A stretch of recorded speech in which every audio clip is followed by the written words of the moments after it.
Panorama group, जो सोचता है वो करता है। बिहार में बीपीएससी अभ्यर्थियों पर एक बार फिर से पुलिस ने डंडा चलाया है। पुलिस ने दौरा दौराकर पटना में बीपीएससी अभ्यर्थियों को पीटा है। दरअसल बीपीएससी के अभ्यर्थी पटना में बीपीएससी दफ्तर के बाहर पहुंच गए थे प्रदर्शन करने के लिए। बीपीएससी आंख बंद करके कान बंद करके सोई हुई है।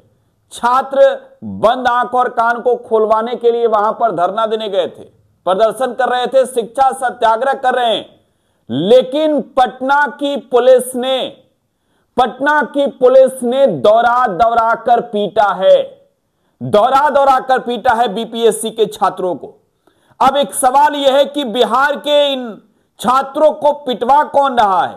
नीतीश कुमार पिटवा रहे हैं या भारतीय जनता पार्टी के नेता पिटवा रहे हैं? बिहार में कहने को तो बाहर है, कहने को तो नीतीश कुमार हैं, लेकिन यकीन मानिए आज हर सिस्टम बीमार है। बीपीएससी अभ्यर्थियों की मांग अगर नहीं सुनी जा रही है तो आखिर सॉल्यूशन इसका क्या है? क्या लाठी डंडा चलाकर आप छात्रों को डराएंगे? क्या लाठी डंडा चलाकर छात्रों को हरकाएंगे? आज बिहार के युवा पीटे जा रहे हैं। बिहार की राजधानी में बीपीएससी के वो होनहार छात्र पीटे जा रहे हैं जो आने वाले वक्त में बिहार के कहीं डीएम बनेंगे, एसडीएम बनेंगे, कहीं एसडीपीओ बनेंगे, कोई अधिकारी बनेगा। आज उन छात्रों पर फिर से लाठियां चलवाई है सरकार ने। सवाल तो उठ रहे हैं। आपको तस्वीर हम एक बार दिखा देते हैं। यह तस्वीर आप देखिए और आप सोचिए कि कौन है वो जनरल डायर बैठा आज के वक्त में भी। कौन है वो जनरल डायर जो पटना में जालियांवाला बाग के जैसे घेर करके दौरा करके छात्रों पर लाठी डंडे चलवा रहा है? सोचिए इस तस्वीर को देखकर। यह तस्वीर बिहार के भविष्य के लिए घातक तस्वीर है। यह तस्वीर डरावनी तस्वीर है। यह तस्वीर सवाल पूछ रही है कि अरे साहब, आपके बच्चे भी होते तो उनके साथ भी यही करते क्या? क्या बिहार की सरकार इस वजह से अब बीपीएससी छात्रों पर कार्रवाई कराना चाहती है कि जो विपक्ष के नेता हैं वो उनके प्रोटेस्ट को समर्थन दे रहे हैं? अगर विपक्ष के समर्थन से ऐतराज है तो क्यों नहीं साहब आप निकलते हैं अपने चैम्बर से बाहर और जाते हैं क्या पूछने कि बताइए समस्या क्या है, और आप क्यों नहीं कहते कि समाधान क्या है? लाठी डंडों की ये सरकार बन गई है क्या? चलिए आज इस पर विस्तार से बात करते हैं दोस्तों। लाखों छात्रों की भविष्य आज के वक्त में अधर में फंसी हुई है।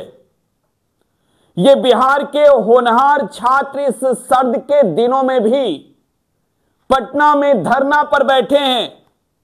एक के बाद एक छात्र अस्पताल की दहलीज पर पहुंच रहे हैं। एक के बाद एक छात्र बेहोश होते जा रहे हैं।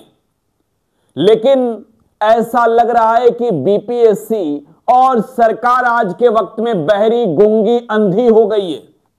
इन्हें कुछ नहीं दिख रहा है।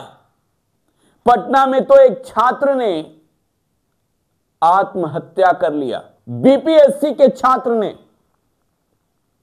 जरा सोचिए कि एक एक जान की कीमत क्या बिहार की सरकार को नहीं है? बिहार की सरकार आखिर कर क्या रही है? सवाल यह है। तेजस्वी यादव इस धरना को समर्थन देने पहुंचे।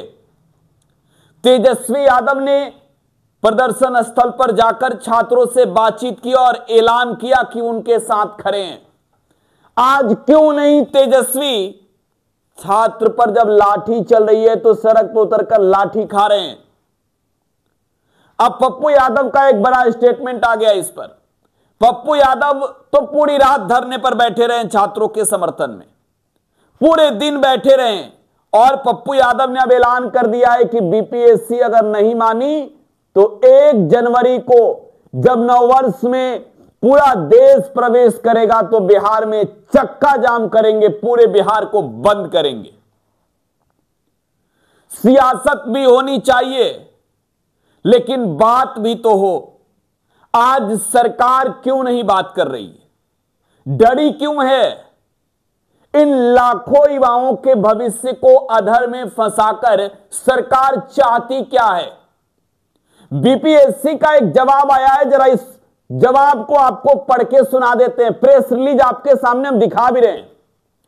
यह प्रेस रिलीज एक बार देखिए, यह बीपीएससी का प्रेस रिलीज है जिसमें बीपीएससी ने कहा कि भैया परीक्षा जो हमने लिया वो बिल्कुल ठीक।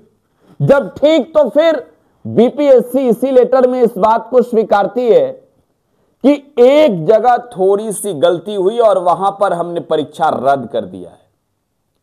बापू परीक्षा केंद्र पर बीपीएससी लिखती है कि छात्र ही अफवाह फैला रहे हैं।